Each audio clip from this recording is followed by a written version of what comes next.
Good morning and most welcome to Heidegger 1336. I will continue the article by Livingston. Wittgenstein reads Heidegger and Heidegger reads Wittgenstein. Thinking, language, bounding world.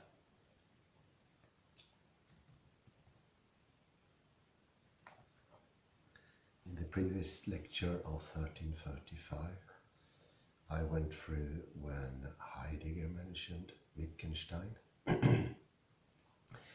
It was at the very end of his career, and he's pointing out the representationalism of Tractatus.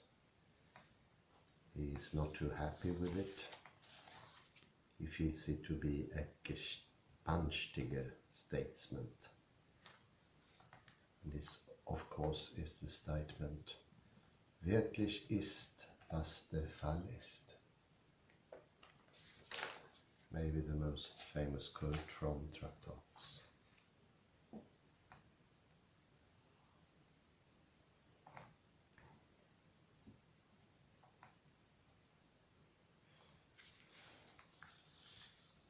I continue on page 13, the second paragraph. How, though, does Heidegger here understand sense? The conception of sense as a projective grounding of entities as a whole is continuous with being and time's definition and consideration of sense as projective comportment toward entities on the ground of possibilities.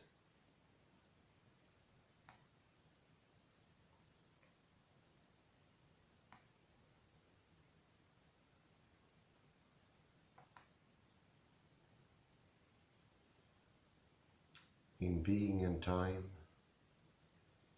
this projective comportment is itself intimately related to Dasein's capacity or structure of world disclosure.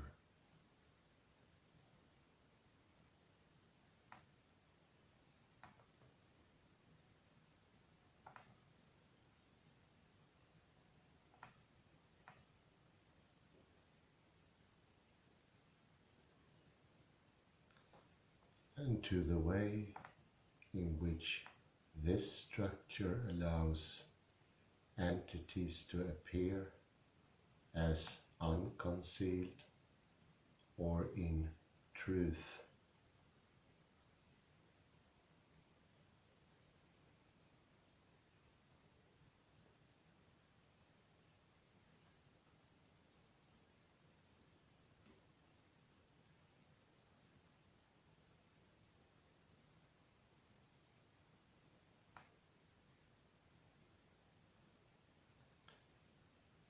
With the turn from being and time's analytic of Dasein to the later being historical project,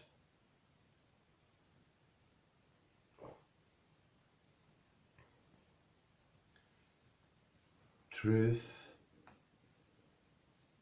world disclosure, and projective sense are no longer grounded simply or exclusively in Dasein.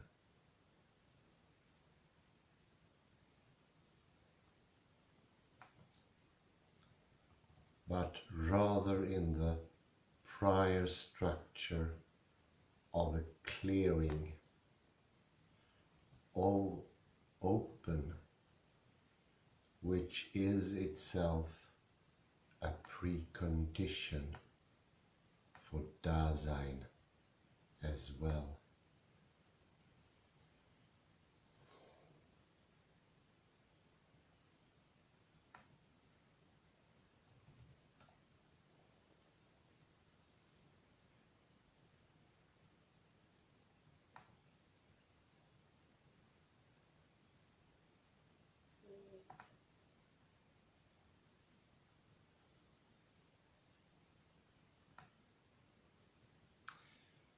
The structure of this clearing and its relation to being itself, now understood primarily not as the being of beings,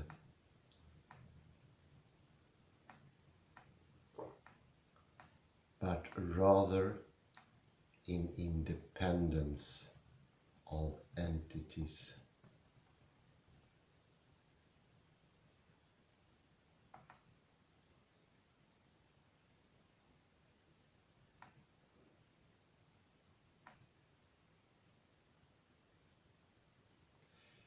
Allows for the clearing and grounding relation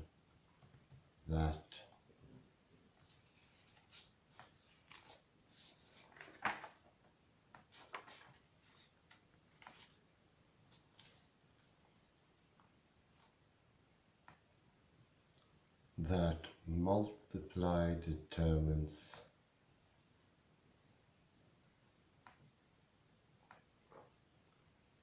over the course of the epochal determinations of metaphysical thought and practice the character of beings as whole.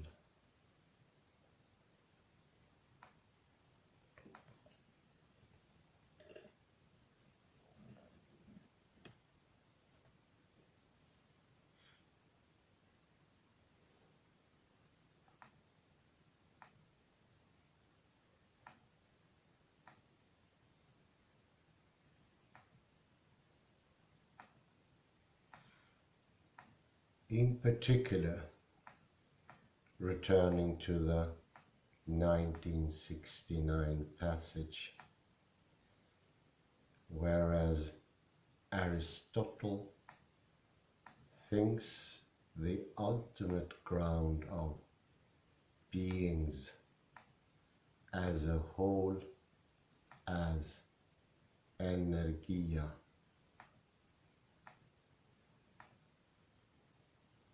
or as active, actual occurrence.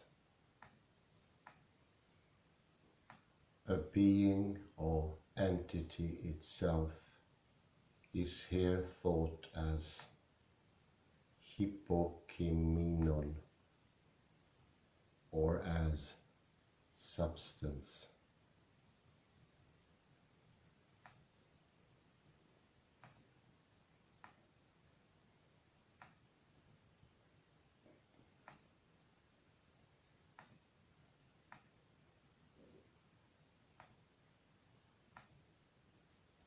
The experience of the hypokeimenon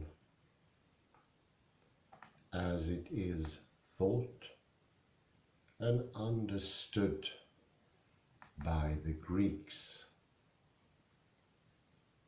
is one of the being of a being, is its letting itself be seen, its basic presencing and being revealed in truth.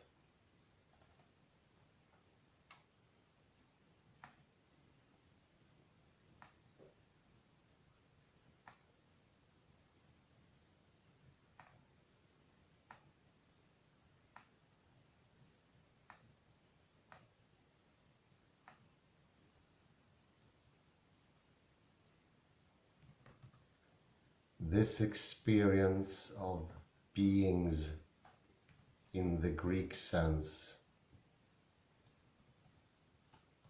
permits and is permitted by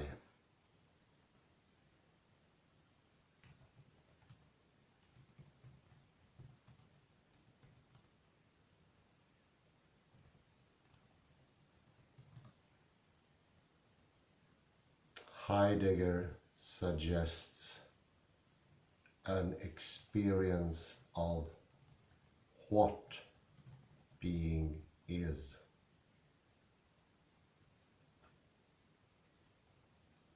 For the Greeks,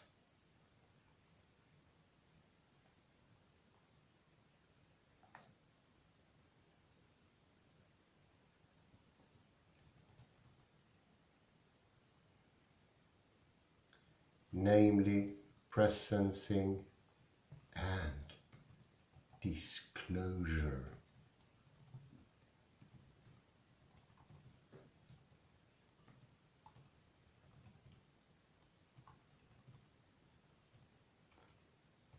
The truth of what shows itself from itself as it itself is.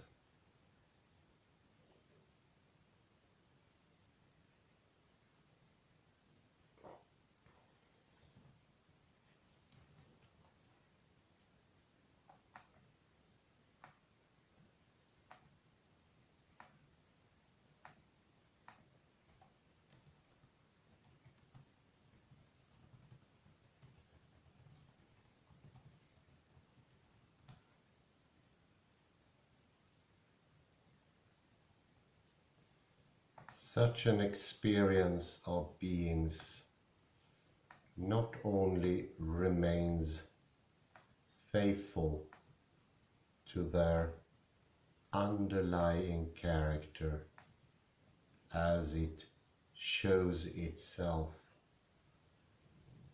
but it is also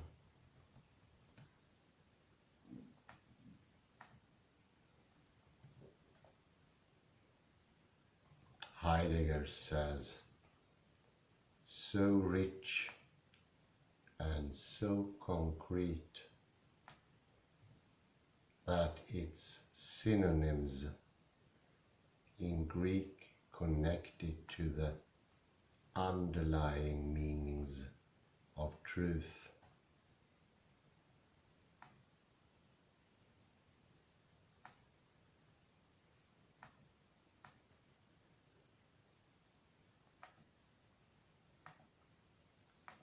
Aletheia or unconcealment.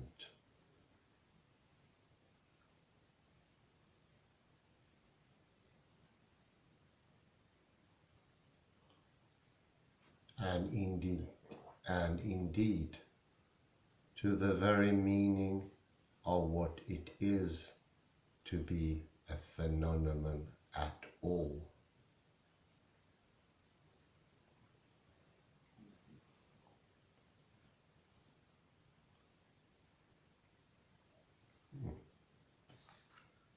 Extraordinarily interesting.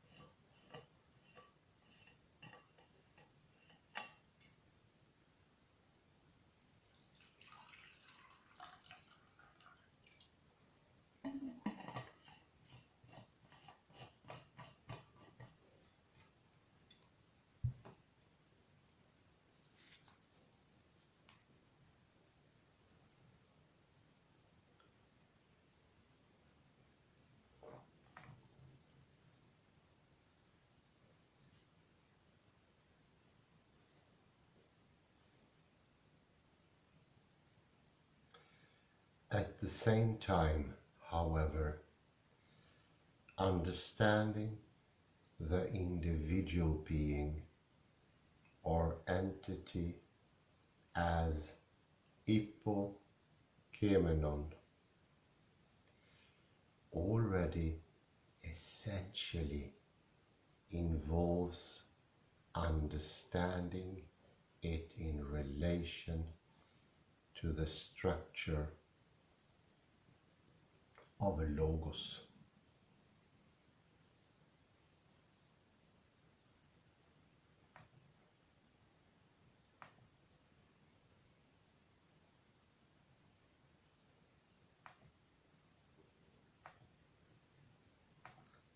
In particular, the hypokeimenon is something about which we speak.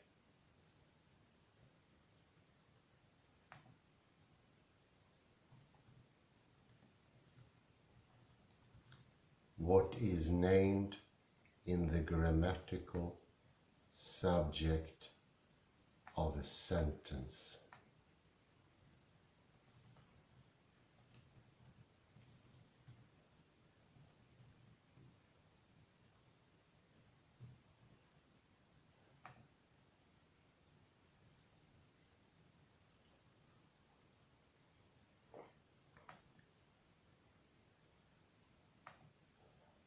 For Aristotle and the Greeks more generally,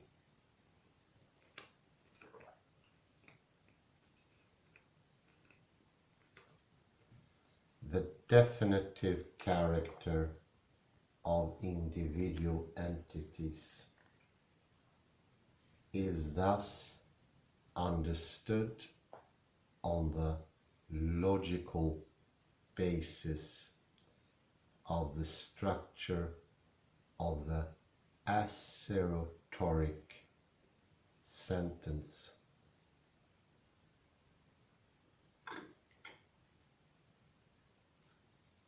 The legenti katatinos,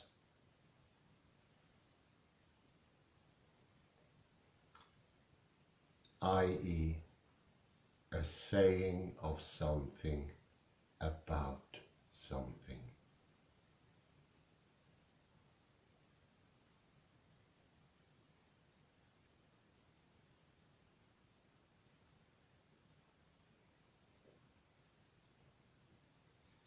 This understanding already portrays the character of the being.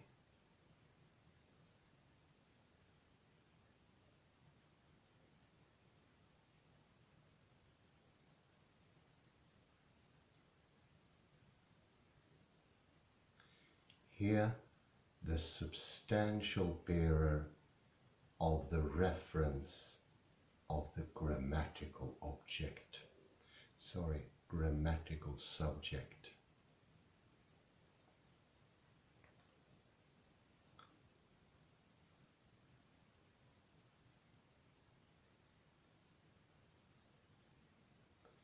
As that which is logically or linguistically determinable by means of a predicative sentence.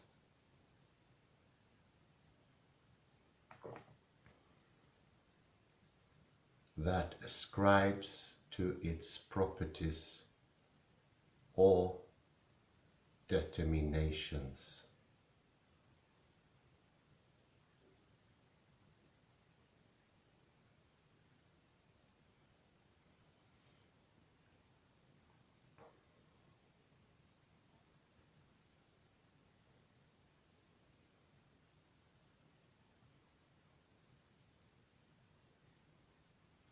This is the occasion for Heidegger's reference to the contemporary conception that he attributes to Wittgenstein.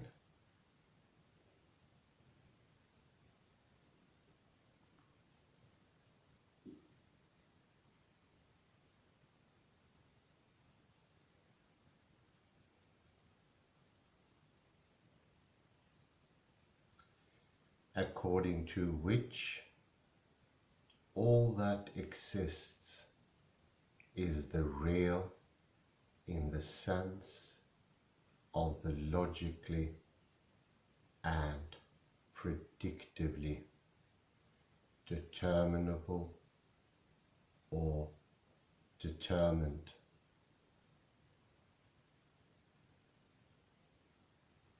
And there is, he suggests, accordingly no possibility any longer of anything like a comparable insight into the character of the Ta-onda.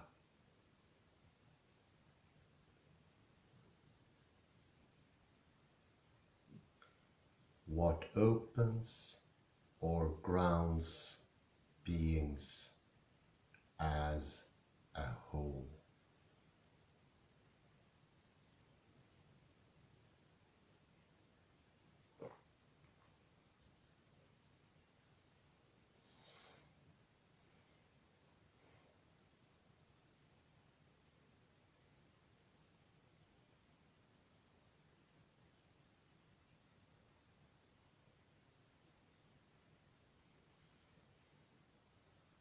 However this may be, Heidegger's reading of Wittgenstein is nevertheless a misreading.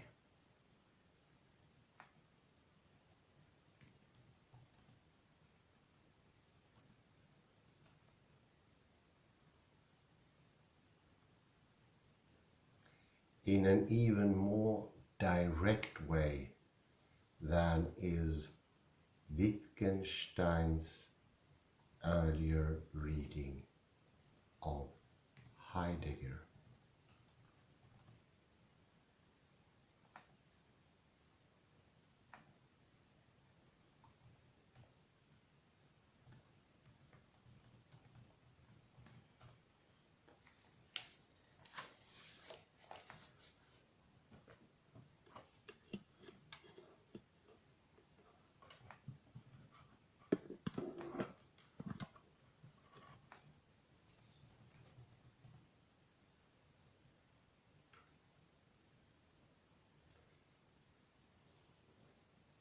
For the sentence that Heidegger here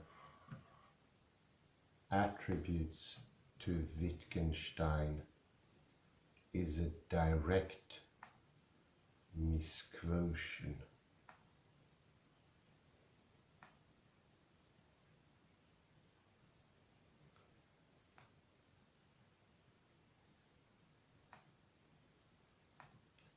The first sentence of Tractatus reads,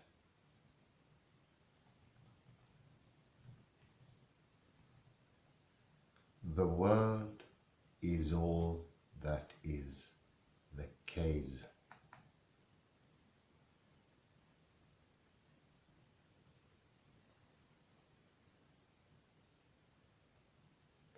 Die Welt ist alles, was der Fall ist.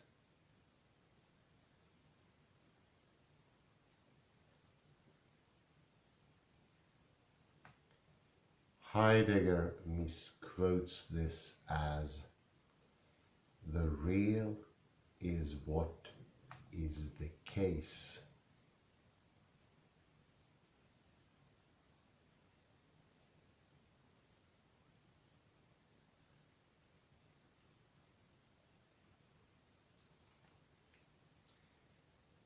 Wirklich ist, was der Fall ist.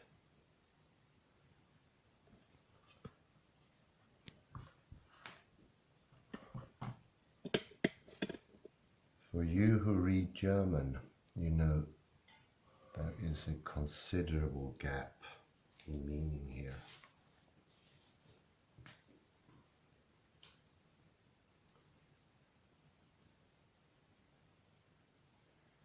And this is,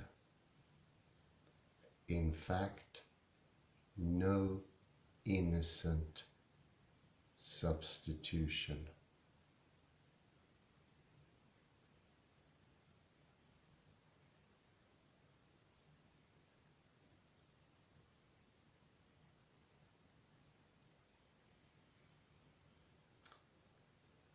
We can begin to see why, by considering the gloss that Heidegger immediately gives on what he takes the position that he attributes to Wittgenstein to imply.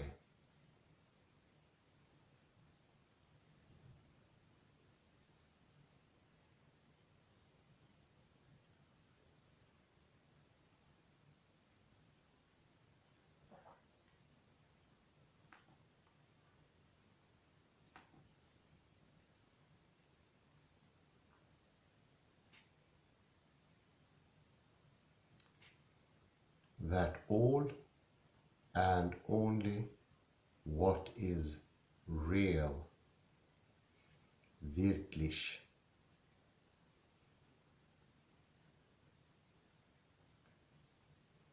for Wittgenstein is all and only what is the case.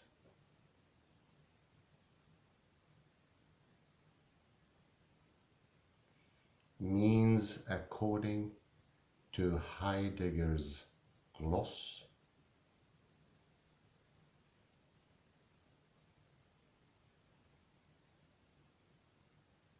that all that is the case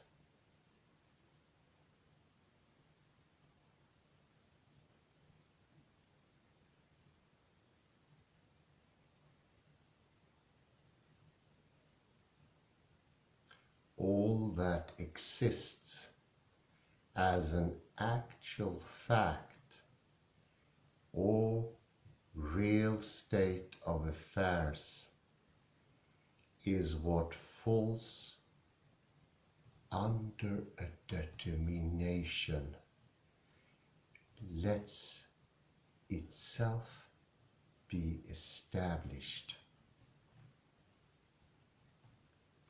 or is determinable.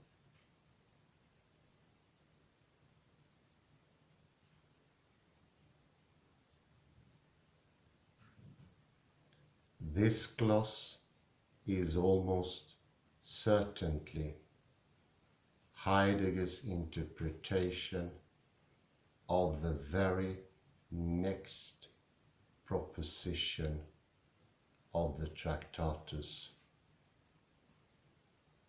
1.1, which holds that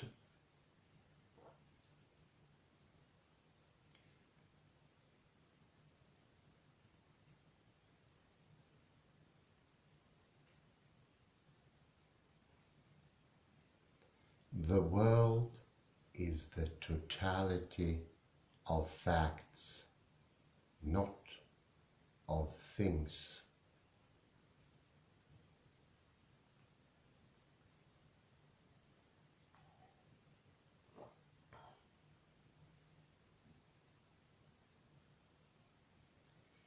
In its context, this proposition has the effect of denying that it is possible to consider the world as a whole simply as a collection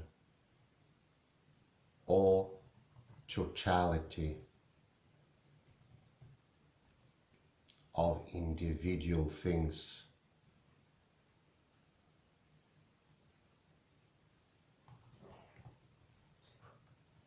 Or in the Heideggerian jargon, beings or entities.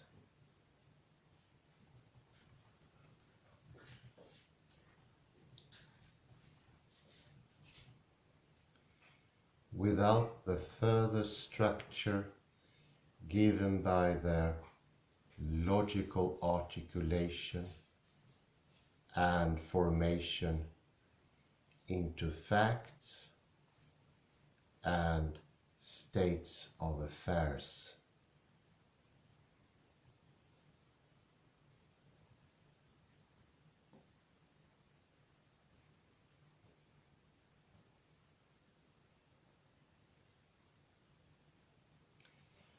For according to Wittgenstein, the world divides.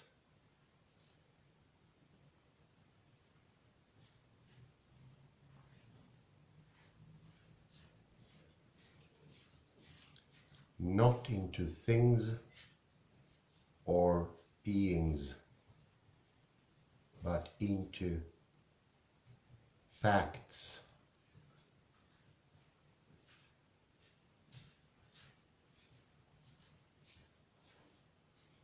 And the facts in logical space are the world.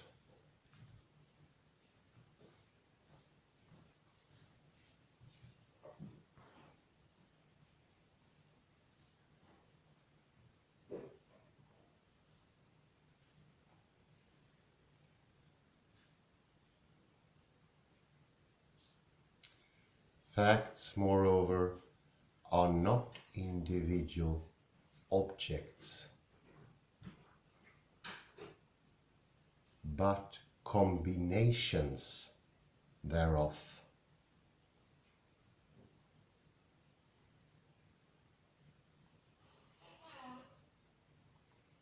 Essentially structured in such a way that they are apt to be expressed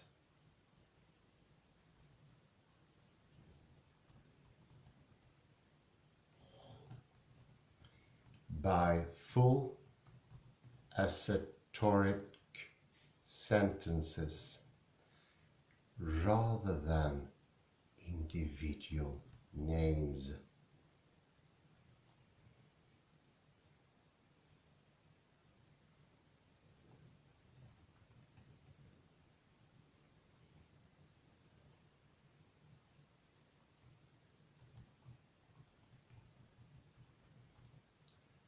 Synthesizing all of this,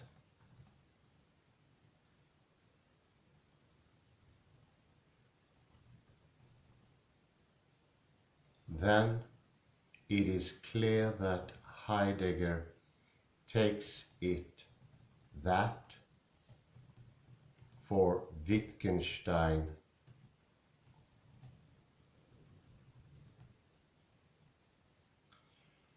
for anything to be real at all is for it to be determined or determinable as a fact.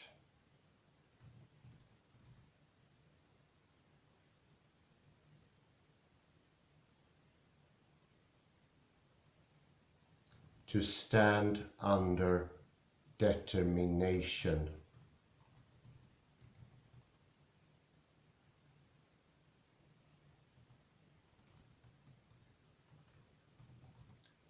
Or to let itself be established as the case.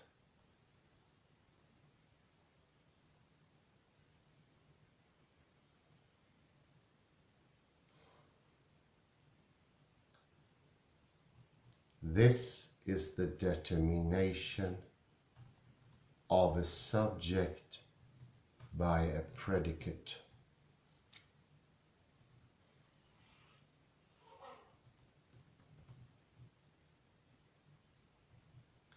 An individual by a universal.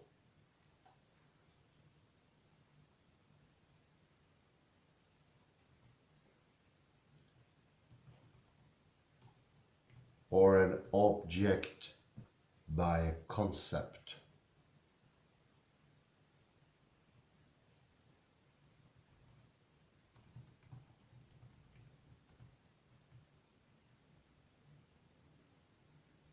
which is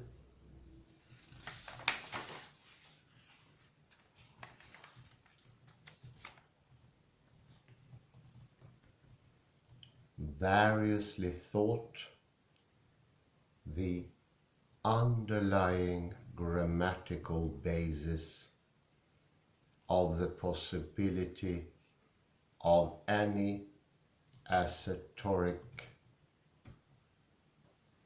sentence.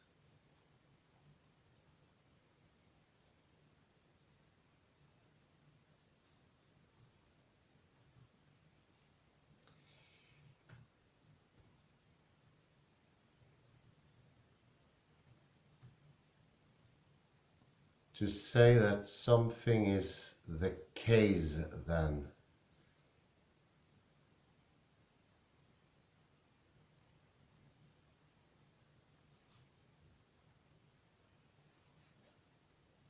according to Wittgenstein, as Heidegger reads him, quite simply to say that an object or entity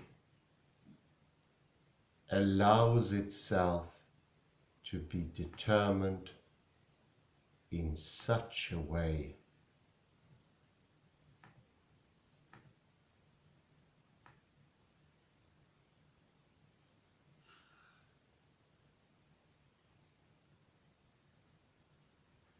to have the characteristic asserted to hold of it by a true proposition,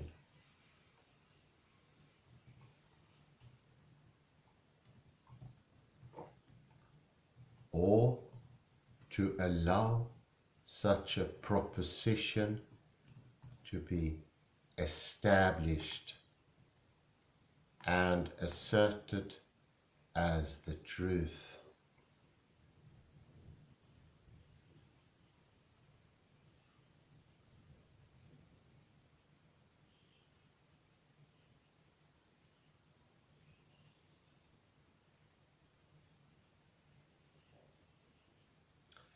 What, though, is involved in this determination or determinability?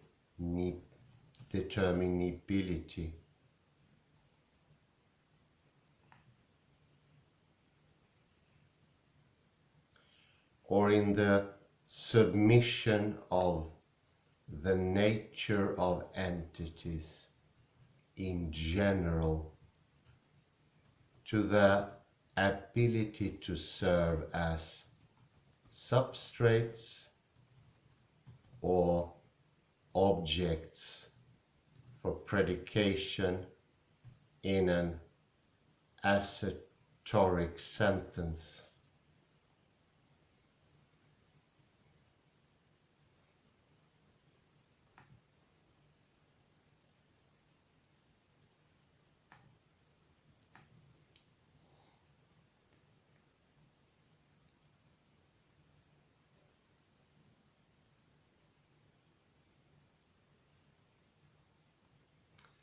Heidegger here echoes a critique of the assumption of the primacy of the assertion.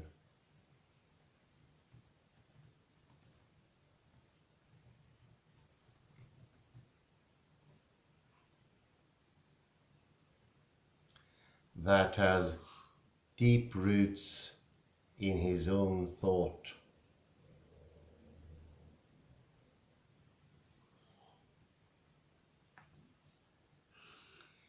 Extending back the historical investigations into the original constitution and meaning of sentential logic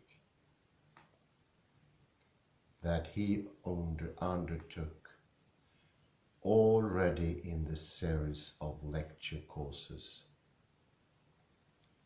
immediately preceding the writing and publication of being and time. Following quotes. Here it is important to make a fundamental distinction in regard to speaking.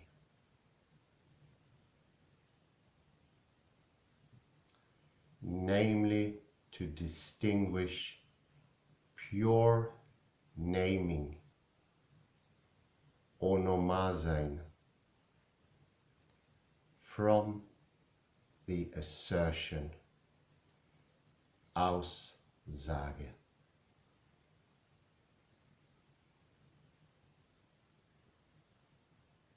Legen dicata tinos.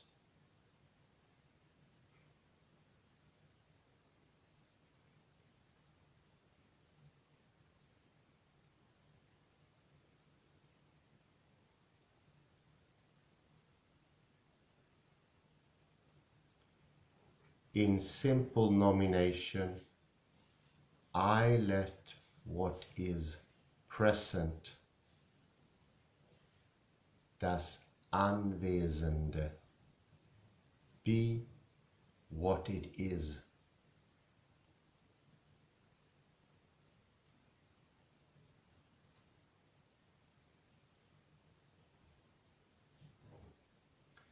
Without a doubt, nomination includes the one who names.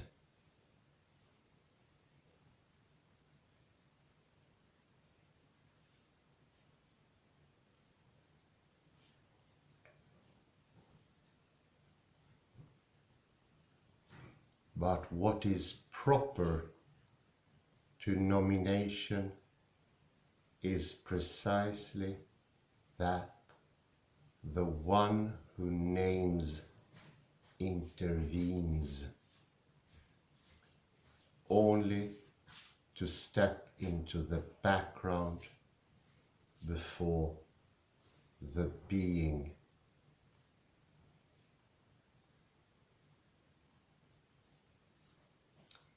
The being then is pure phenomenon.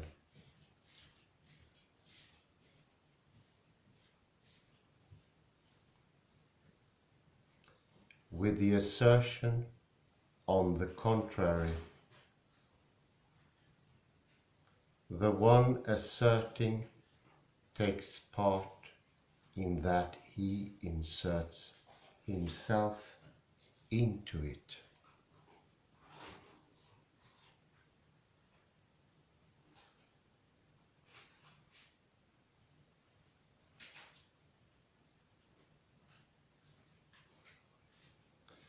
And he inserts himself into it as the one who ranges over the being in order to speak about it.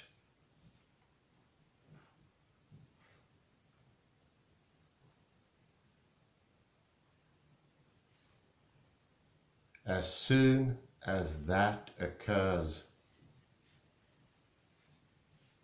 the being can now only be understood as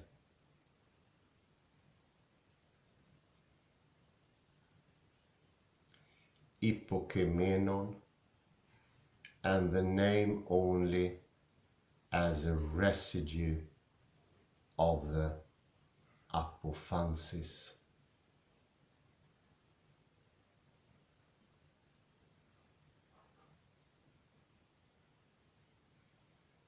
Today, when all language is from the outset understood from out of the assertion,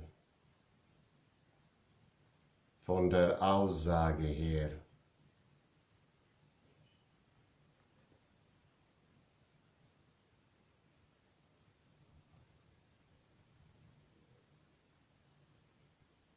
it is very difficult for us to experience naming as pure nomination.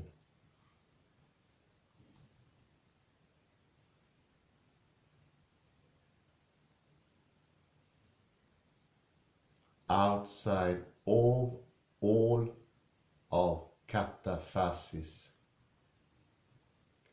and in such a way that it lets the being presence as pure phenomenon.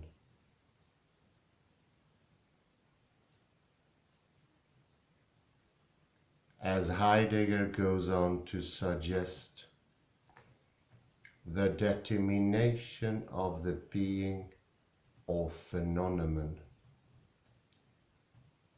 what it is for something to appear in presence.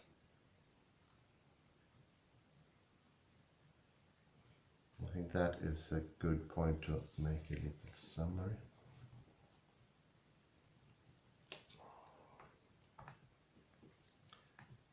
Clearly here, although the misquoting of Wittgenstein, the point from Heidegger is still very clear. If we only look at the determination, or in the Bohmian term of explicit, we will lose the source from where it stems.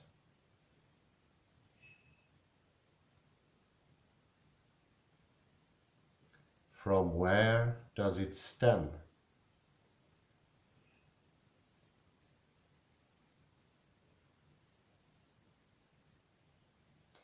It stems from the why.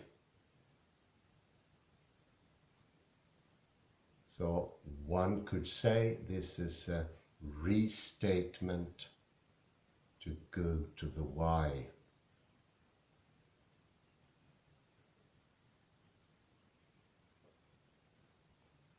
Without doing that, we will be stuck on either side. This can be explained from all the perspectives I went through in 1335, 1334, 1333, going all the way to fractality,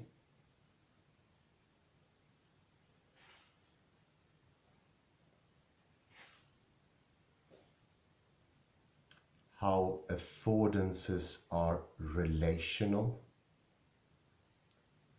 and especially pertinent here, how they cannot be perceived.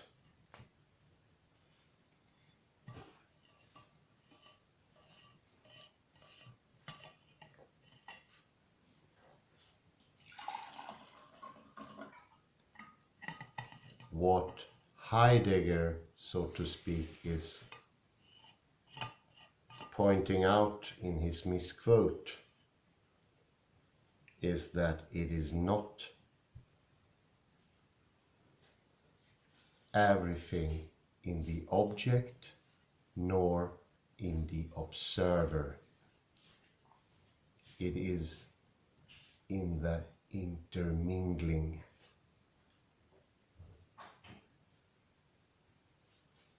Remember the Heideggerian phrase, always already in the world. We are in the world. The relations that are us, everything that is Dasein, is in the world.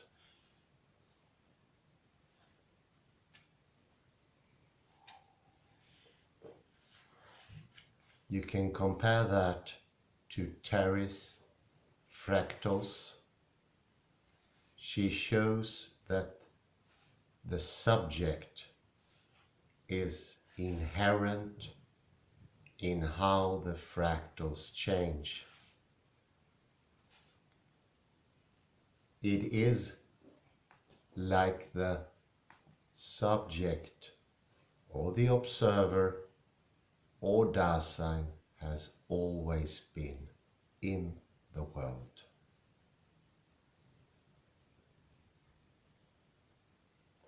And do here also remember the beer can, the almost autistic look as Heidegger thought Wittgenstein was referring to, that I am isolated from the beer can and I just look at it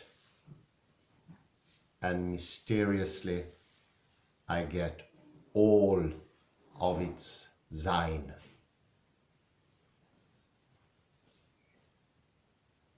It doesn't hold. This is of course in sharp contrast to Immanuel Kant, David Hume and others, both of the idealists and empiricists.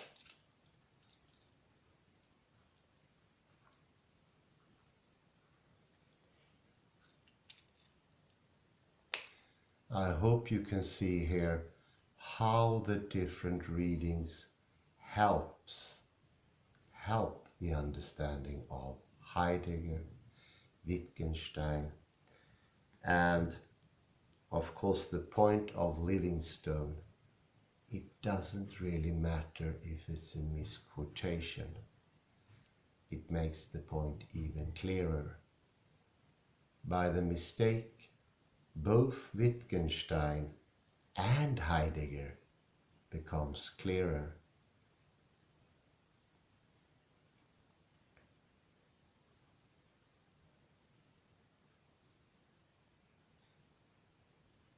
This is indirectly also pointing to quantum mechanics.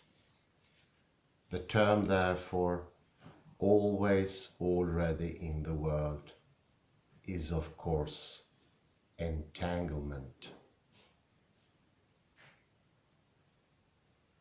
Entanglement is exactly, I would say, always already in the world. See maybe a short comment here. We will take more questions in the second part of this lecture. Wittgenstein says in Tractatus, the world is the totality of facts, not of things. I would say that he is there somewhere between classical physics and quantum physics. So on the other hand, so the quantum physics according to Rovelli is not neither facts nor things. So the younger Wittgenstein of Tractatus, he has only taken one step towards quantum physics. You understand? You get, so the world is total of facts, not of things, is Wittgenstein's affirmation in Tractatus.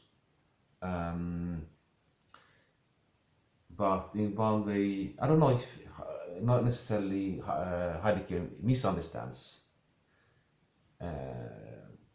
Wittgenstein. Is Heidegger not really going towards the older Wittgenstein? Let's say the Wittgenstein of quantum physics, that is neither facts nor things. So what do you think? It's a very good point. In between, I like that. He is in his very arduous and hard journey to the full of understanding. And is still, as you say, a young man here, much, much later, and because of a lot of work and experiences, he changes slowly and also all of a sudden. The Wittgenstein of, I would say, this is my take, the Wittgenstein of the philosophical investigation is, as you say, Kalle, a lot more closer to quantum mechanics. There you have neither facts nor objects. You have relationships, or I would say the why question also. We put a little pause here. Thank you very much. Thank you.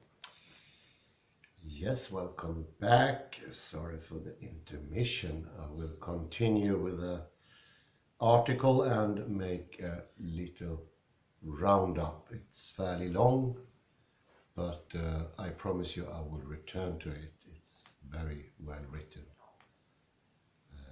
apart from it's covering a very interesting subject. And I was just reading a couple of quotes from Being and Time and the lecture series that immediately preceded the publication. As Heidegger goes on to suggest, the determination of the being or phenomena, what is for something to appear in presence. This is, I would say, incredibly important. How does something present itself?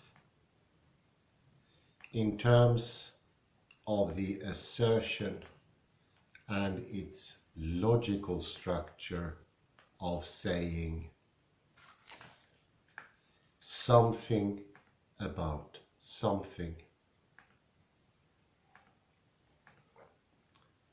is already on the way to the representational distinction between subject and object that is introduced explicitly by Descartes and reaches the highest points of its development in Kant and Hegel. Let me just put in a parenthesis here. This is why Livingston is such an excellent writer, because he writes not only introduced by Descartes, but explicitly. It hadn't been put to words in that way before, but for sure it was already implicitly there.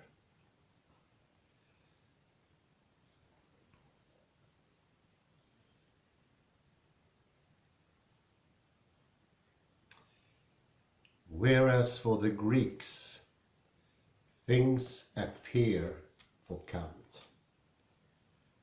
Things appear to me.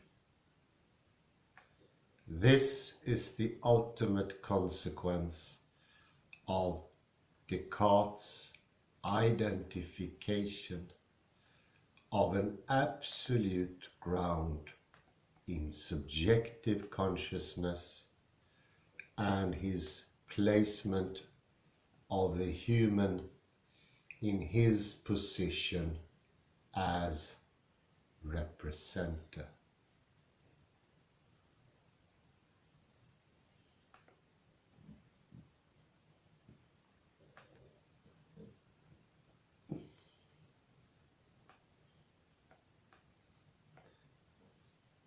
After Kant, Hegel then furthers the articulation of the distinction between subject and object by insisting on the subjective as mediation, and thus as the essential dialectical core of objectivity.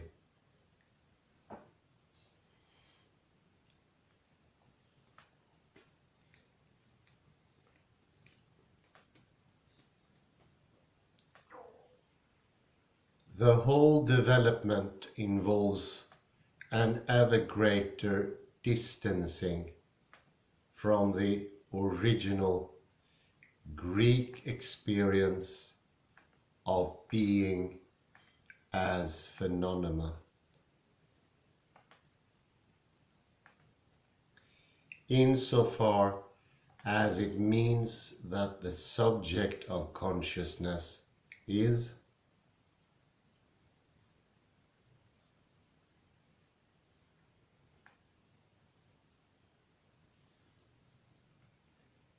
in an ever more thorough way, placed at the basis of the representative presentation of objects.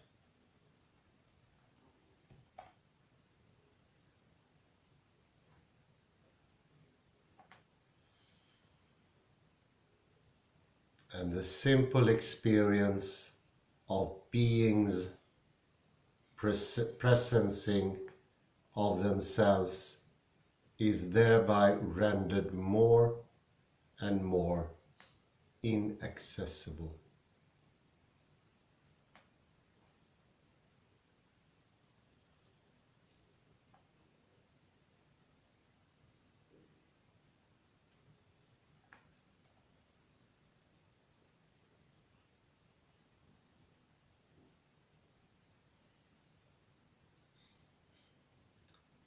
But the ultimate historical basis for this is to be found in the original conception, whereby the beings are, as such,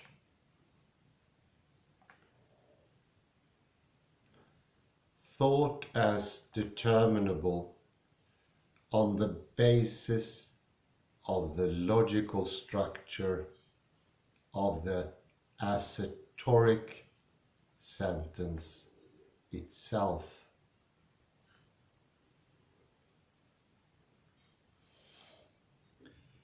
Which is on the early Wittgenstein's telling, by stark contrast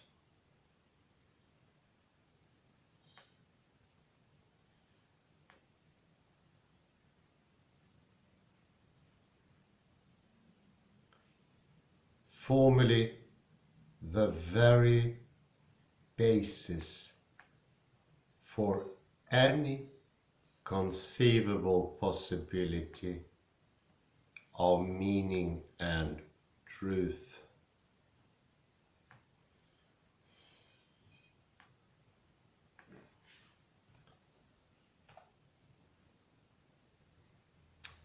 What though about the substitution that makes Heidegger's quotation a misquotation of the Tractatus?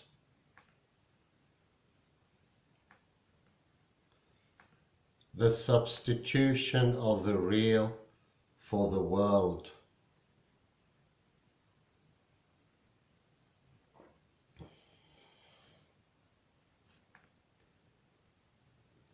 Clearly, coming as it does right in the midst of a passage devoted to discussing the historical possibilities for taking into account the nature of the whole.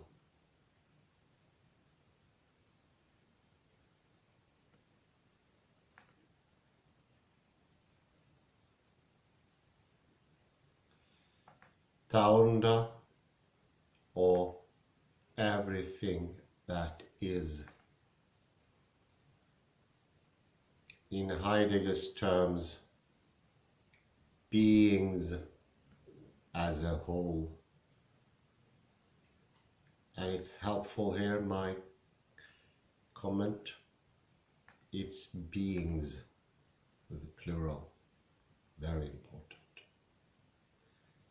This substitution is far from innocent and bears directly on the question of totality that is at issue in different way, as we saw above.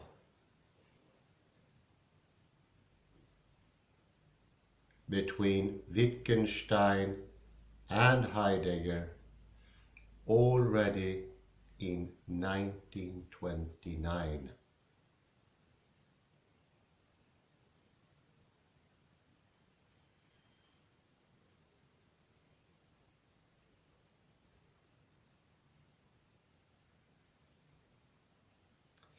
In particular, the German word wirklich that Heidegger substitutes for Welt here indeed means real and actual.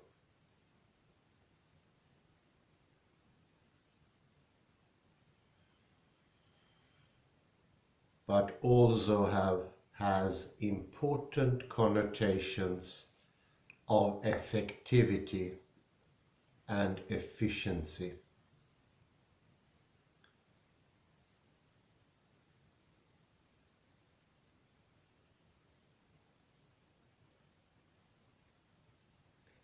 What is wirklich is not only what is real or is in being in the sense of simply existing,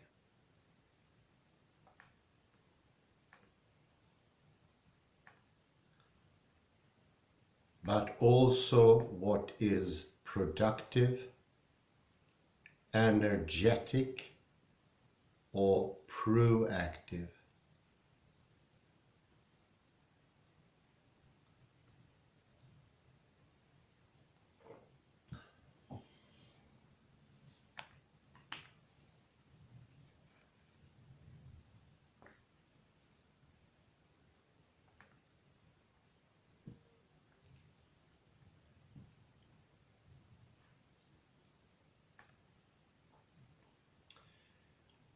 Elsewhere,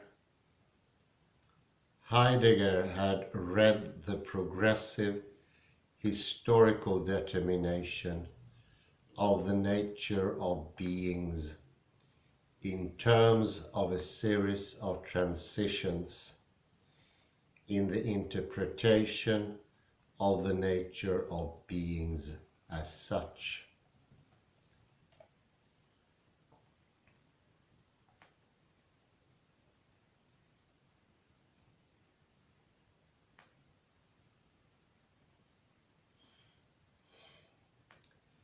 Beginning with the ancient Greeks and culminating in modern times.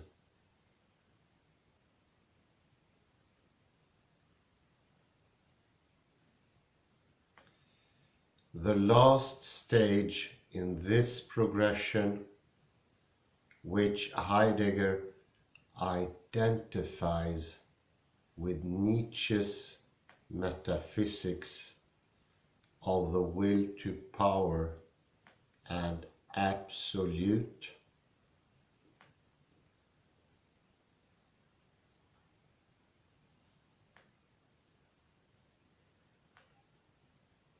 self-positing subjectivity. Indeed,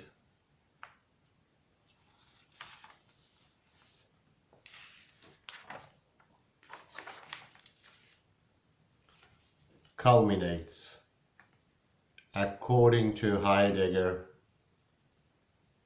with the determination of beings in general as real, in the sense of Wirklichkeit and effectiveness.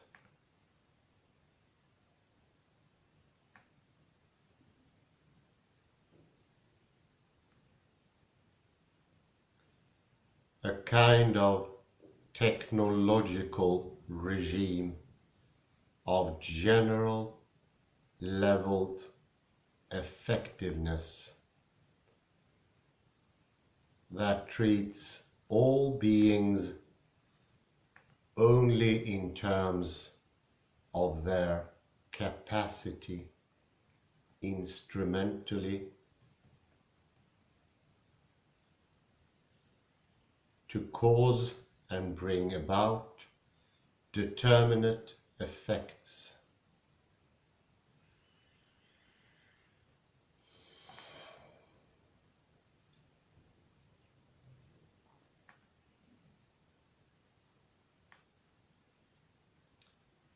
This is nothing other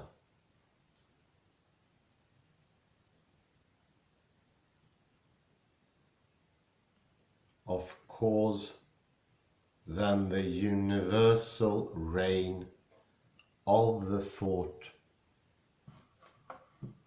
and practice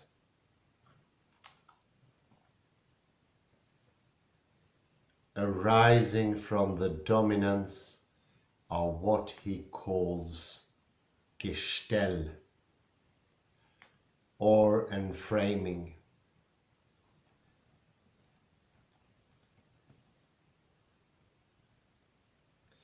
The very essence of modern technology.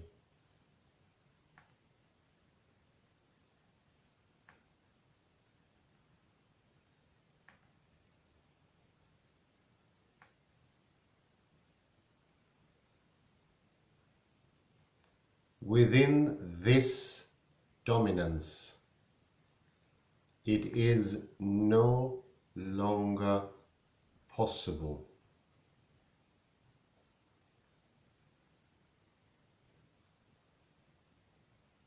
Heidegger goes on to assert, to experience the overabundance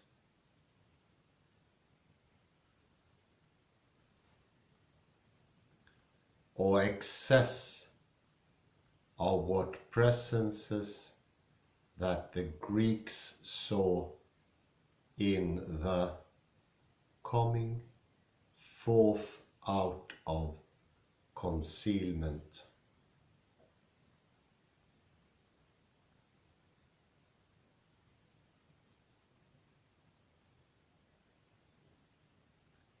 Characteristic for them of thesis and definitive of the phenomenal character of the phenomenon.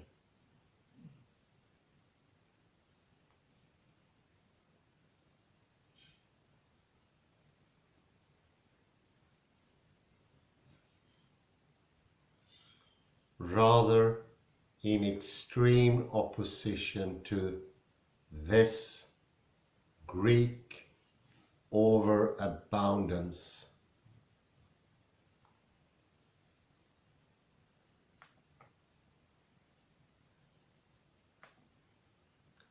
one can say that when the astronauts set foot on the moon, the moon as moon disappeared.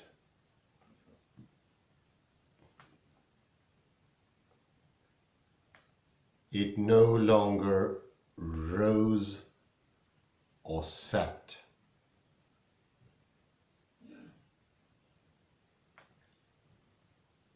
It is now only a calculable parameter for the technological enterprise of humans.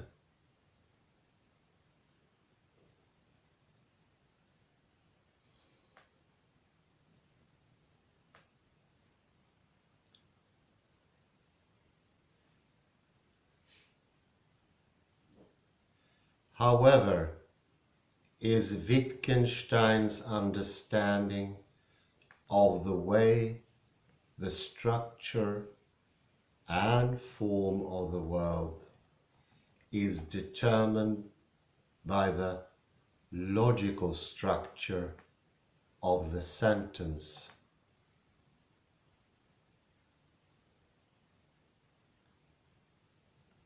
The Tractatus' conception of the world as the totality of articulate facts.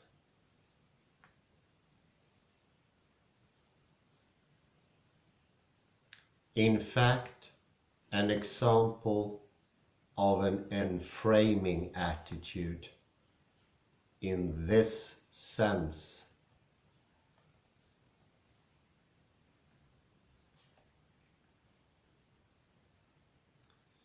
a positioning of the subject or its will as the ultimate agency of effective representational control.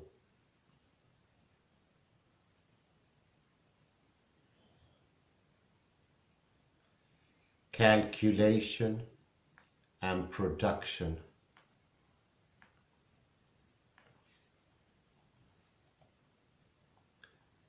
There are many reasons to doubt it.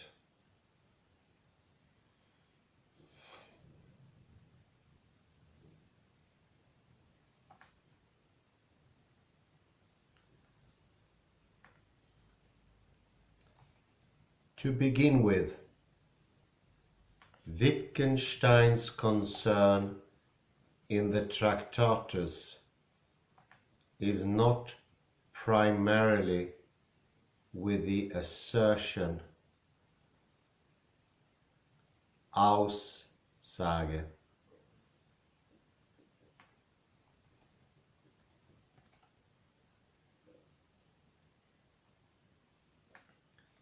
In the sense of the subjective or agentive act of asserting something about something.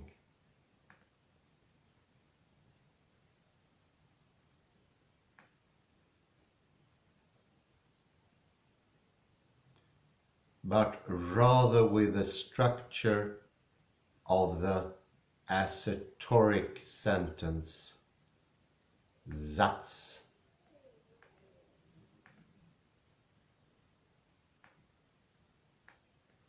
which itself and independently of any specific agent says that something is the case.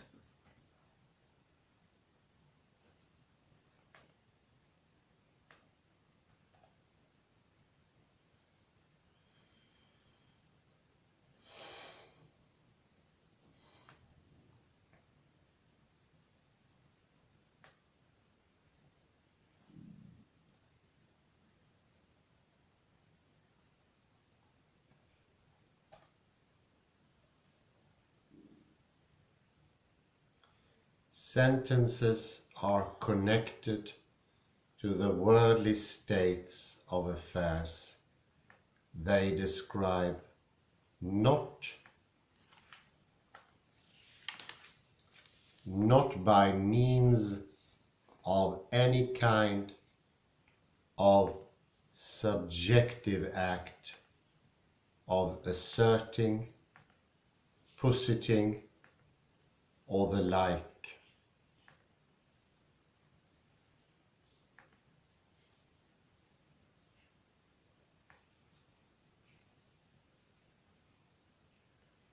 But by their correspondence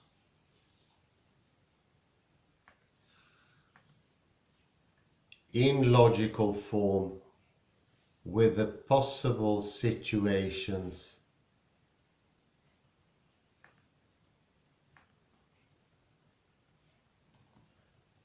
they describe.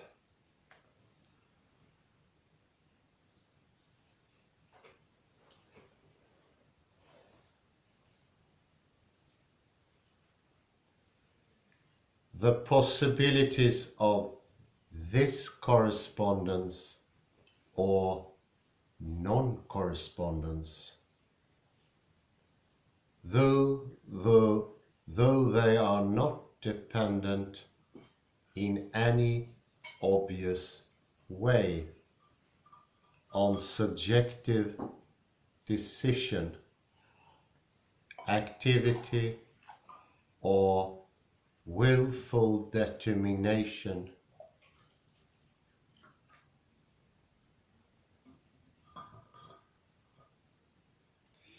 Nevertheless, give the sentence its sense.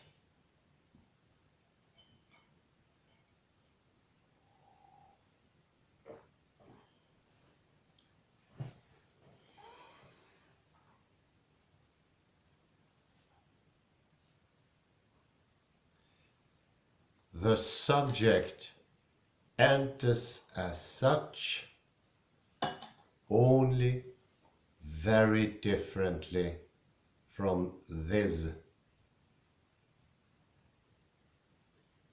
as the transcendental limit of the world.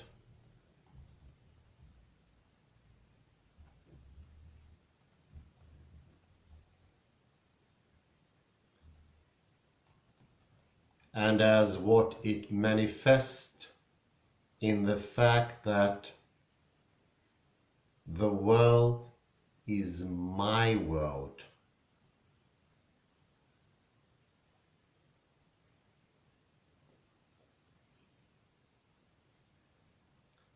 And the limits of language mean the limits of my world.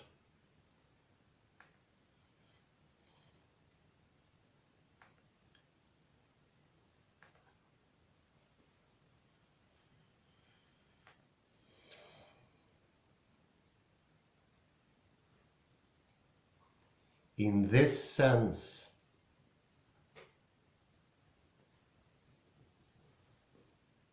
there is no such thing as the subject that thinks or entertains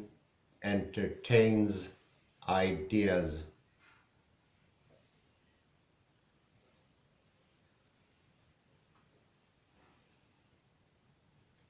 Moreover, since all facts are contingencies, and there is thus no logical necessity to the determination of the result of a willed action.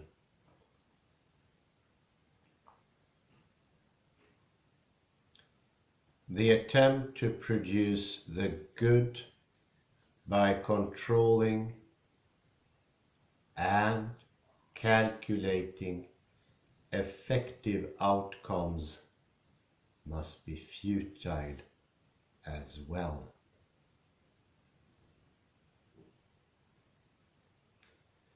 The world is independent of my will.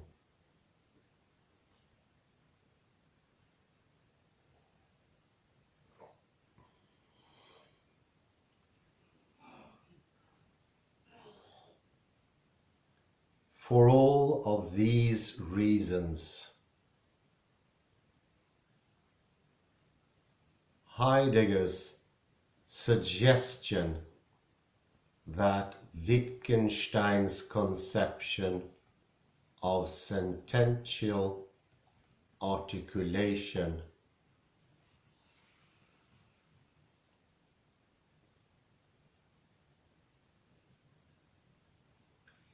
involves a criterion or structure of determination that itself is one of subjective agency.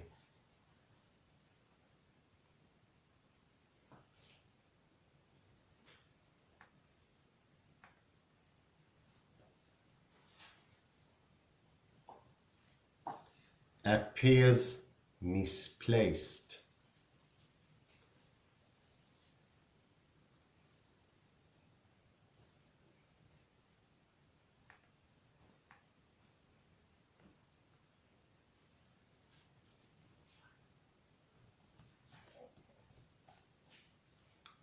And his seeming assimilation of Wittgenstein's logical conception of truth and meaning to the outcome of what is.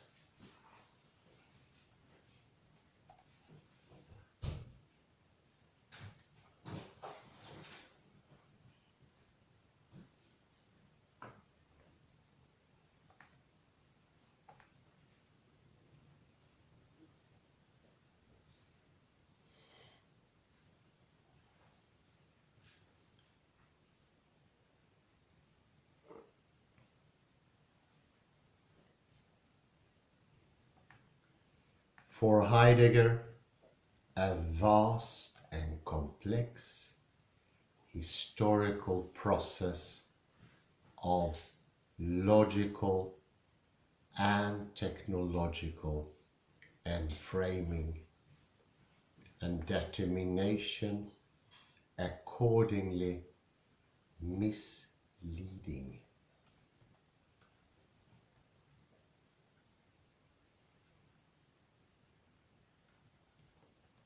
What though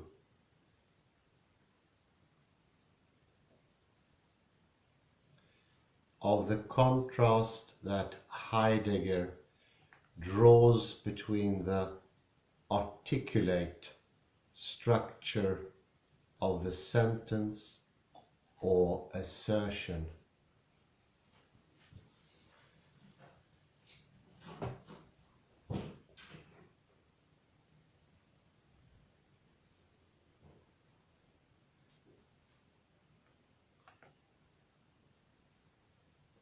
the structure of the legen tikatatinos, or the saying of something about something,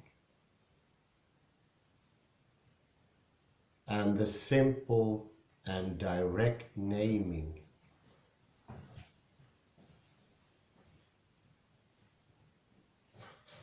which by contrast lets the being be in its direct and immediate presence.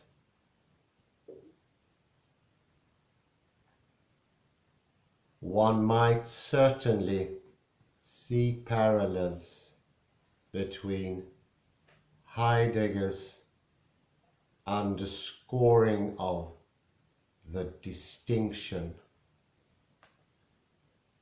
and the two levels of connection between language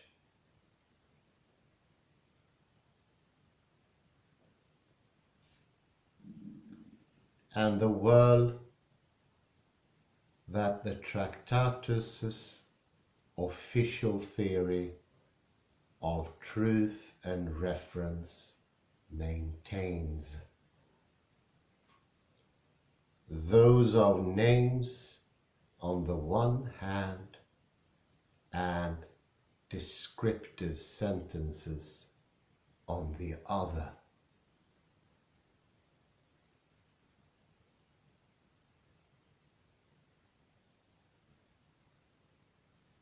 Here in particular, it is necessary for the sense of the sentence and especially for its ability in general to be true or false, that it be ultimately composed of simple names that are, by contrast, directly correlated to objects, and that these objects accordingly must exist in order for the sense to be possible at all.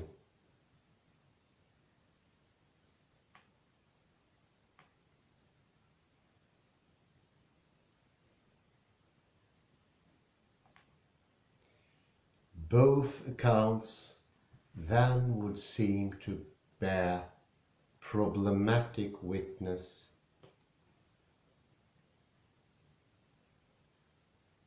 to the possibility of a level of appearance or manifestation beyond all facts and beings that gives rise to the very sense with which all facts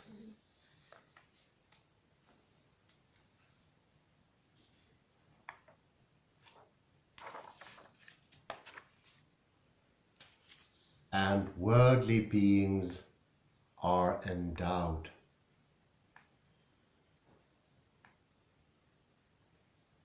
Nevertheless, the Tractatus's posing of the requirement for the objects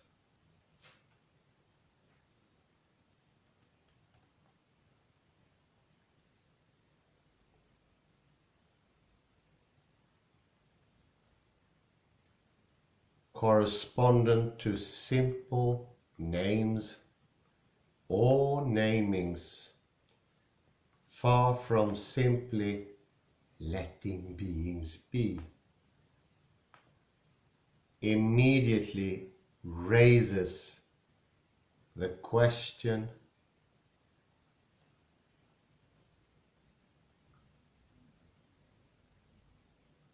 of the basis for institution of the names of things, the problem of the ground of the necessity of their presence.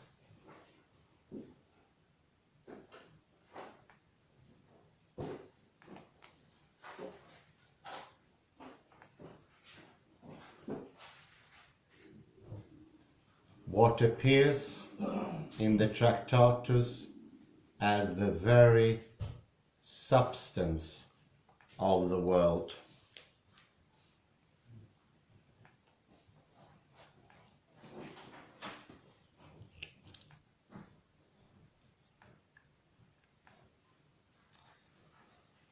So I will find myself a segue here to the next article to be read.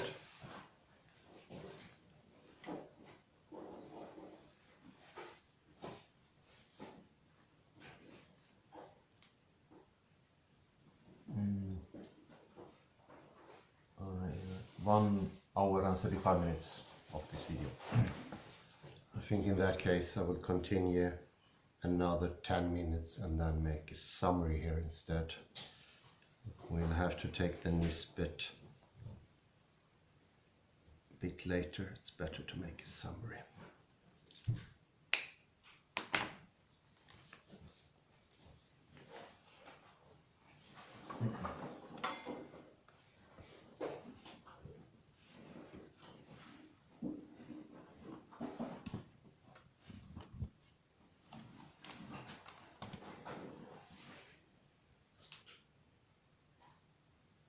This is, however, one of the central problems that is taken up in a renewed fashion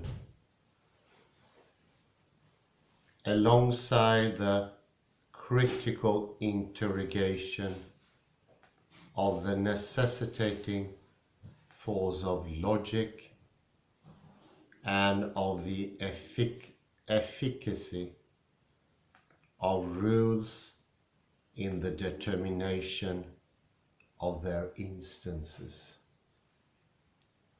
In their philosophical investigations,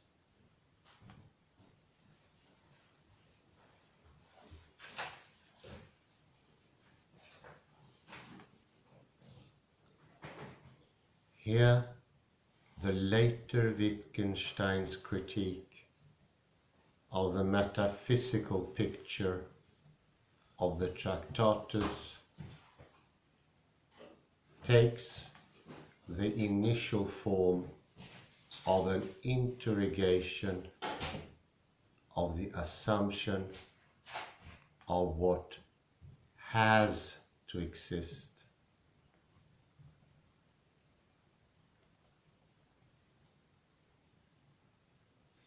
On the level of the bearers of simple names.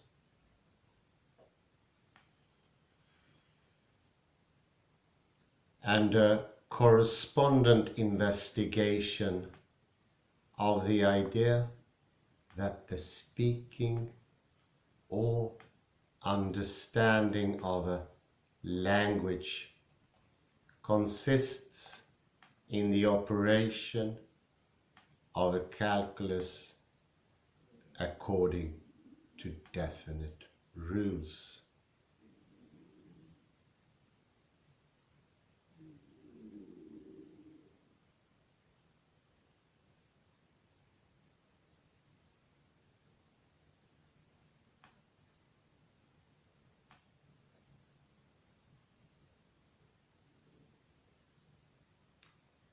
The two schemes of critical interrogation that define the main argumentative movement of the investigations.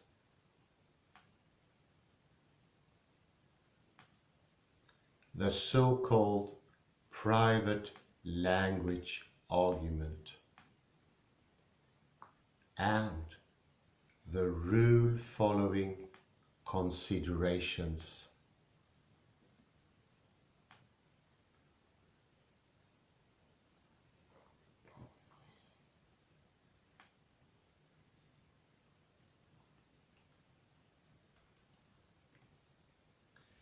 Develop these lines of inquiry in a more general and broadly indicative way.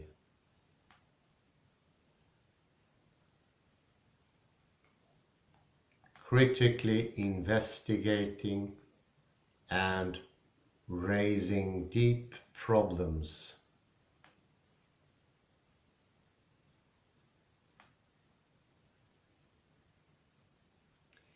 Respectively for the assumption of a privileged site for the naming of being in the subjective presence of self to self.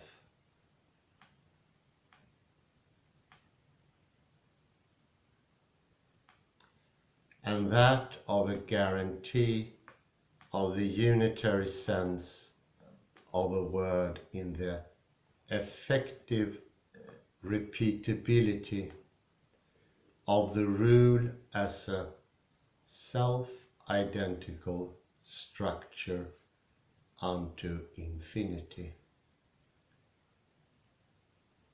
I need to put a comment here because this is way too interesting. And the thing is, in the earlier Wittgenstein, he identifies the rules, but later he broadens them, and he comes to see that rules and meanings are not separable. So Tractatus is in this aspect not, oddly enough, the antinomy of philosophical investigations, but a prenomer. And this is to be compared to, actually, the parallel is clear, initial conditions and eternal laws. There is no exaggeration to say that the laws in Tractatus are eternal, thereby hinting to the facts, which is paralleled with the initial conditions. In philosophical investigation, this perceived clear distinction between form and content becomes obscured or shown to be not clear at all. Private language argument is exactly that.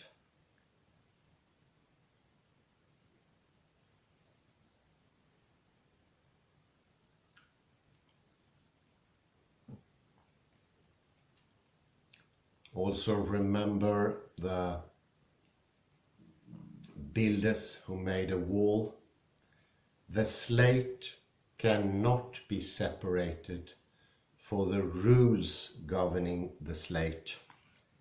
What does a slate do? Can you throw it? No. Can you put cement on it? Yes. But slate also mean the object and the fact. So seemingly the separatedness does not come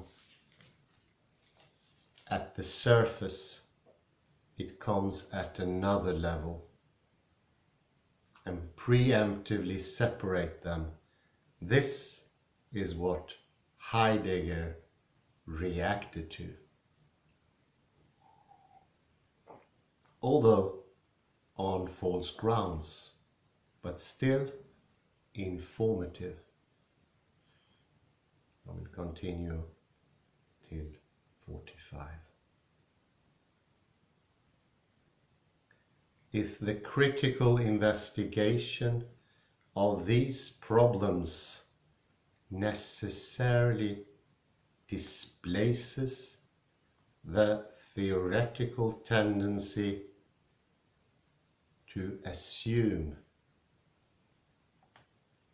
in advance that there must be only one essence of language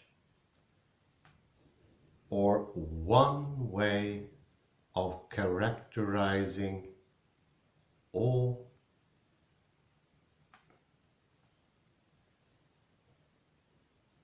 understanding the structure of the determination of sense in the instances of our lives.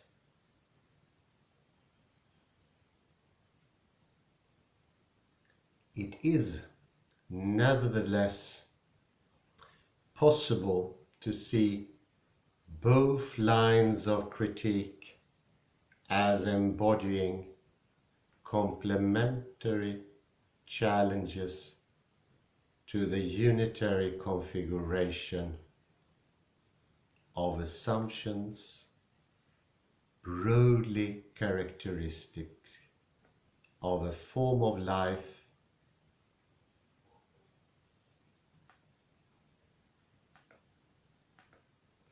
that is today recognizably ours.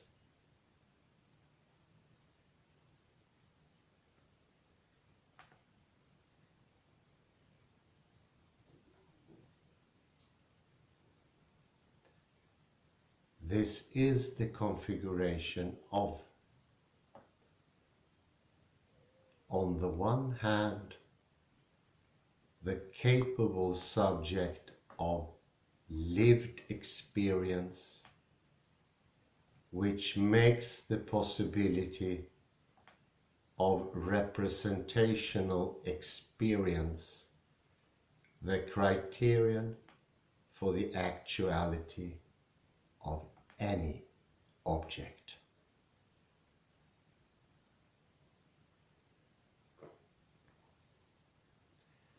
And on the other,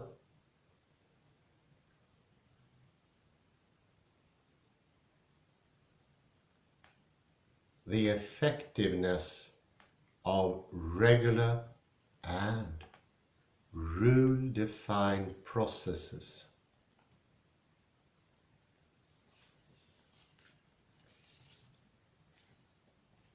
of calculation, regulation, modification, and control in handling, producing, and economizing beings. I put in here skill, end of my comment.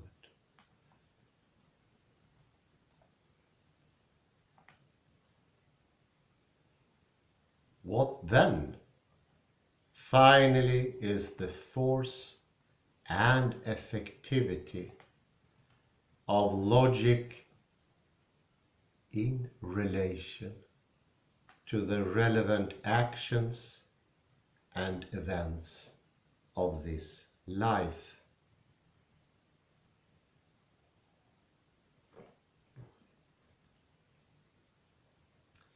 This problem is not only the one that led Frege somewhat problematically to introduce into his strictly logical vocabulary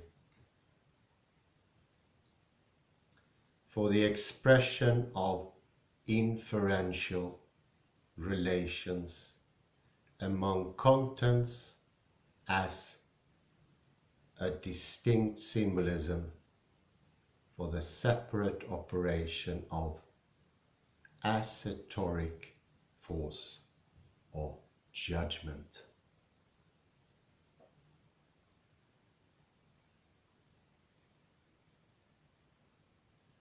More broadly, and in terms of the significance that both Heidegger and Wittgenstein ultimately see it as having.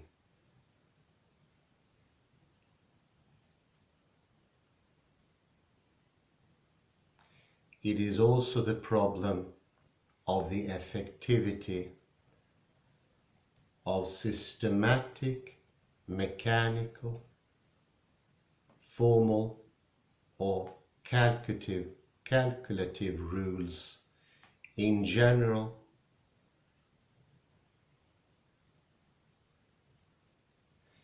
in determining the totality of their instances and ensuring the smooth functioning of the techniques, institutions, practices, and systems governed by them.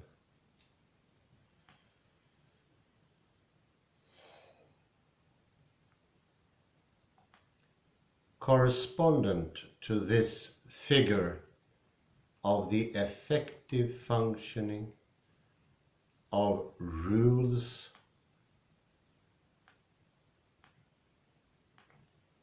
on the level of the subject is the figure of the human speaker of language as their capable agent.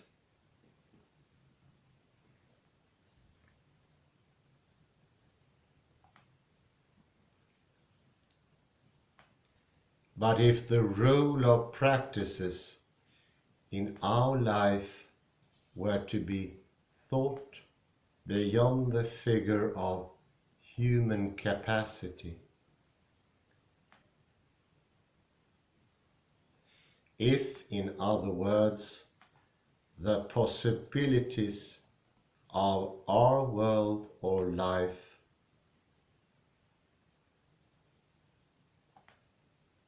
as we meet them in language that we speak and grasp them in the kind of being that we are,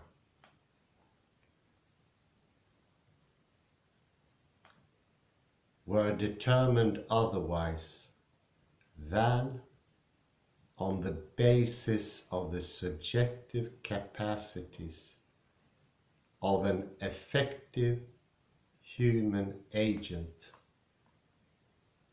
to what kind of domain for reflective consideration might this lead? So I will make a comment, and the author is here referring to the seminars once more. And one thing that struck me in Livingston's article is it is mentioned that Heidegger was, so to speak,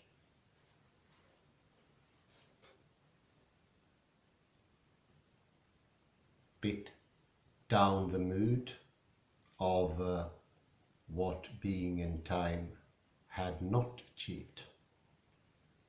And although it is a direct quote from the lecture series in 1969, I think Livingston has a point here that he will further develop. It is missing something, but not in the regular sense. And therefore, entrat Wittgenstein. The rule following, of course, is why Gottlob Frege turned up. He tried to show what is a property. We could call Frege an early Gödel, and he decided that properties are coming from sets, groups.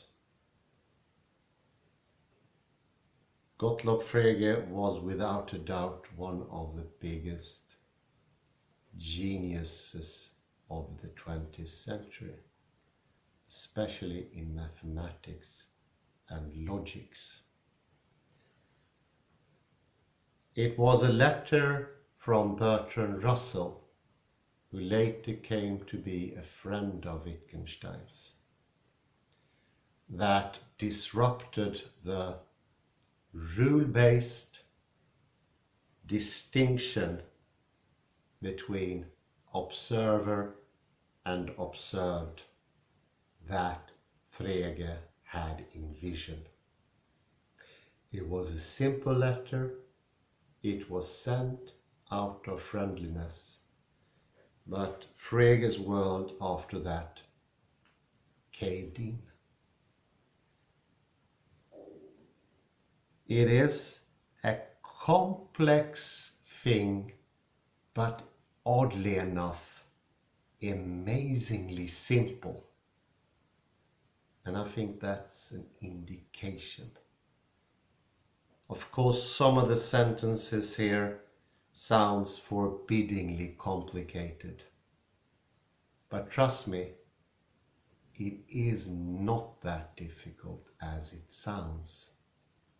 It is pointing to the very same thing as we've gone through before with affordances, fractality, quantum mechanics, and it's a, how could I put it? It's a tendency that is not, of course, an ideology. It is sort of a mistake, but it's not a mistake as we normally perceive it. We could say this, the word mistake I'm using now, or the later Wittgenstein would use, is not properly used. is a misnomer, and I particularly like that because we started out with a misquotation. In Wittgenstein's case, it is intentional, but it doesn't really matter. It is still extremely helpful.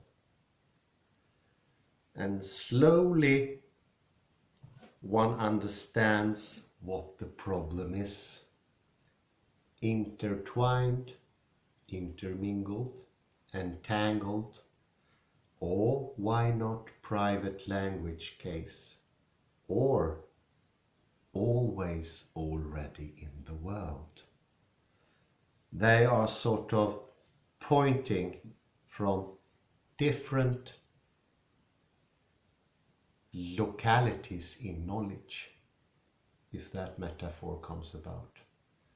They are not situated in the same place in knowing, but they are, however, in a very clear way, pointing to the same thing. A thing that cannot be named, a thing that is in itself a misquotation, or as Wittgenstein would say about his own use of mistake, a misnomer outside the language game, but it's still very helpful. Do we have any question? That was my summary. I know in the past you have mentioned this letter from Frege to Russell. Did I misunderstand it? So Frege sent a letter to Russell. It was the other way around. Yes, so okay, so Russell. And Russell had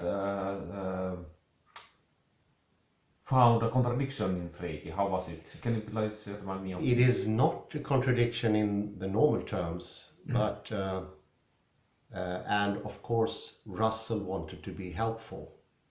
He had no malintent with the letter, and Russell pointed out that if you make a rule or classical laws of physics trying to explain properties using sets, so the set of all red things, roses, skirts, blood,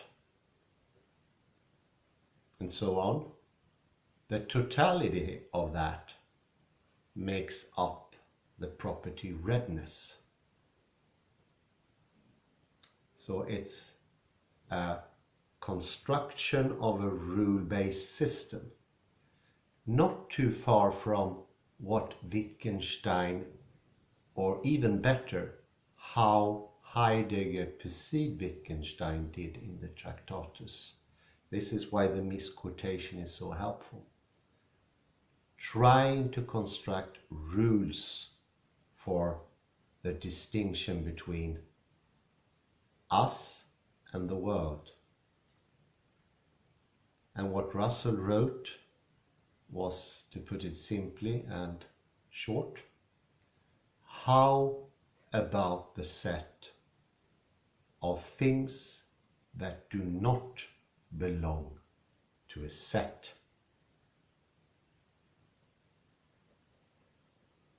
Obviously, that is a property as well, and poor Gottlob Frege, that was his sort of downfall.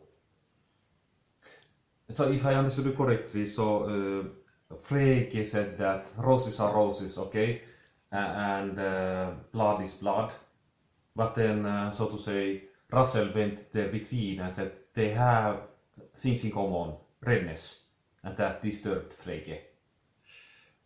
What he said was, it's probably to a certain extent a very good way of describing what is a property, adjective if you want to. How do you explain redness or any other property? And of course, in the end, what Frege was looking for was the property of numbers. What is two-ness, three-ness? And that it is a property. I don't think it can be disputed. It is a property not to be in a set. And according to Frege, that will in itself be a set. Entrat, paradox. It is very similar in some aspects to Gödel later. But more importantly, it shows that the misconception, so to speak, which is not a proper mistake, is ever present wherever you are. And this is what I was pointing to when I said that Heidegger said himself, it seems a bit, in my words, of course, sorry, that being in time has not properly done the trick to point to being itself, the why question. It becomes determinate, he was hinting at. It becomes part of the ruse. So you can fall into that trap and all of a sudden the point of the book get lost. Yes, so we could say perhaps that Frege made the mistake of rigid categories, that is rock logic, to speak with Eva Bono. Yeah. Instead, Russell was in this case more right side of the brain, that is the betweenness. And the betweenness is an important word for Ian McGilchrist, of course, and for Derrida also in like his trace. There is redness, you have it in everything. That is, things are a little bit everywhere. You cannot put hard rock categories to things. Yes. No, that was everything. So there are no rigid rock categories as Frege wanted to have. But you put still Hans Frege in the same category as Gödel, and Gödel is your hero. But you were saying that Frege made a mistake. So I see a contradiction there. So how can Frege be before Gödel and Gödel is still your hero? To get my question? I need to finish the first thing, the first question you had. Yes, I think you're absolutely right. Here in this case, Russell was more wholesome, and it's very good, Kalle, yeah. He was sort of more pointing to the wholeness, and also it's an immense act of thinking, sharpness, from Russell's point of view. And as you said, in this case, he was most definitely more to the right side of the brain. And poor Frege could not change his already put in motion train of thought. One could add to this to make the understanding a bit more human. It was, from another perspective, insensitive to send the letter. But most definitely Russell wasn't a person that could understand that. Others did, of course. He would, if he was even more right-minded, he would have understood that this could cause havoc to Frege. The other question, well, there are only slight similarities between Frege and Gödel. The similarities are the left-handedness, so to speak, the left hemisphere tendency. They are definitely both characters of this strict new trend in mathematics/logics that became so exposed in the Paris conference and then to the fall in Gödel's grand mistake. And why I like Gödel is very important, so does other people think, as you can have from the book Gödel, Escher, Bach, which I highly recommend. We learn from the mistake of Gödel. Without that mistake, we cannot learn that thing. So it's not what he's saying, it is the mistake he makes that is the important message.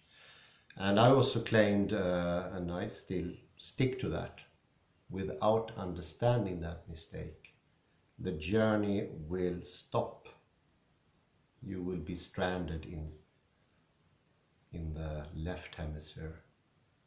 And I wouldn't call it locked, I would use nicer terms. I have to be more smooth than Russell. I'd say the door is given by Gödel to something greater, more expansive. And it's not a new vision. There is no contradiction here. There is no antinomy. It's an inclusiveness of both sides. So attacking Gödel would do the same, would do harm. He shows that the world is dipolar. And thereby, I think, if there is no more questions, I will here end. Say it was a great pleasure for you to follow me in this sounding to be difficult text. But I would say in this case it is not as difficult. Try to think of it as complicatedly put, but whose meaning is not that difficult. It could be actually amazingly simple, and for you all, one day the understanding will be absolutely simple. Thank you very much and have a pleasant morning. Bye bye.